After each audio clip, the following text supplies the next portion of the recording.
Cette semaine, dans le Macronomètre, nous allons évaluer la distribution de la propagande électorale avec une note de 5 sur 10. Alors, on l'a vu, gros couac sur la distribution des plis de propagande électorale pour les régionales et les départementales.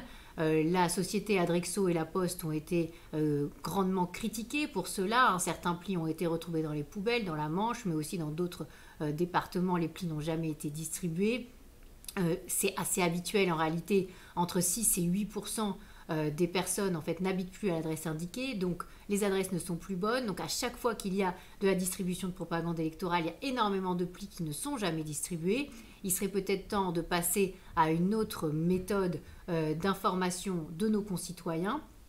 Là, il y a une commission d'enquête au Sénat, il y a des enquêtes locales pour comprendre ces dysfonctionnements, mais l'Inspection générale des affaires sociales avait déjà dit qu'il fallait tout dématérialiser. Le gouvernement, celui-là et d'autres ont déjà proposé la dématérialisation partielle ou totale aux parlementaires, au Sénat, à l'Assemblée. Ça a été rejeté jusqu'à maintenant, alors qu'il y a beaucoup d'économies à la clé, puisque une propagande électorale pour les présidentielles, par exemple, c'est 70 millions d'euros. En moyenne, c'est une centaine de millions d'euros par année électorale qui sont dépensés.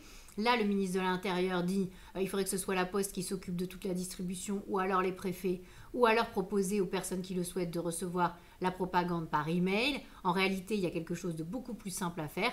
Tout dématérialiser, mettre sur des sites internet consultables en ligne librement. Et puis pour ceux qui veulent vraiment recevoir des plis papier, et ils seront vraisemblablement très peu nombreux, et bien là, leur proposer de leur envoyer en papier. Il y a une centaine de millions d'euros d'économies potentielles à la clé par année électorale. Ce n'est pas rien, d'où la note de 5 sur 10.